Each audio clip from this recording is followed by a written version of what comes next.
Albert Einstein का जन्म 14 मार्च 1879 को जर्मनी के वुटेम्बर्ग के उल्म में हुआ था। 6 सप्ताह बाद परिवार म्यूनिख चला गया, जहां बाद में उन्होंने ल्यूटपोल्ड जिम्नेजियम में अपनी स्कूली शिक्षा शुरू की। बाद में वे इटली चले गए और अल्बर्ट ने स्विट्जरलैंड के आराउ में अपनी शिक्षा जारी रखी और 1896 में उन्होंने भौतिकी और गणित में शिक्षक के रूप में प्रशिक्षण लेने के लिए ज्यूरिख में स्विस फेडरल पॉलिटेक्निक स्कूल में प्रवेश लिया। 1901 में, जिस वर्ष उन्होंने अपना डिप्लोमा प्राप्त किया, उन्होंने स्विस नागरिकता प्राप्त की और चूंकि उन्हें कोई शिक्षण पद नहीं मिला, इसलिए उन्होंने स्विस पेटेंट कार्यालय में तकनीकी सहायक के रूप में एक पद स्वीकार कर लिया। 1905 में उन्होंने अपनी डॉक्टर की डिग्री प्राप्त की।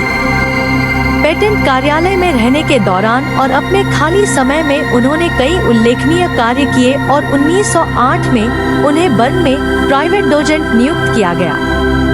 1909 में वे ज्यूरिख में असाधारण प्रोफेसर बने। 1911 में प्राग में सैद्धांतिक भौतिकी के प्रोफेसर बने। अगले वर्ष इसी तरह का पद भरने के लिए ज्यूरिख लौट आए। 1914 में उन्हें कैसर विल्हेम भौतिकी संस्थान का निदेशक और बर्लिन विश्वविद्यालय में प्रोफेसर नियुक्त किया गया।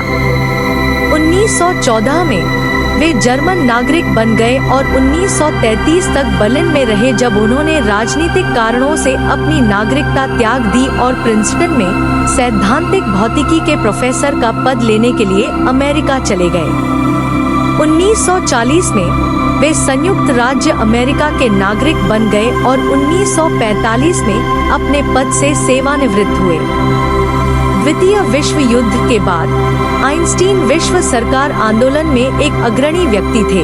उन्हें इजराइल राज्य के राष्ट्रपति पद की पेशकश की गई थी, जिसे उन्होंने अस्वीकार कर दिया और उन्होंने डॉ चैम वीजमैन के साथ मिलकर यरूशलेम के हिब्रू विश्वविद्यालय की स्थापना की। आइंस्टीन हमेशा भौतिकी की समस्याओं के बारे में स्पष्ट दृष्टिकोण रखते थे और उन्हें हल करने का दृढ़ संकल्प रखते थे।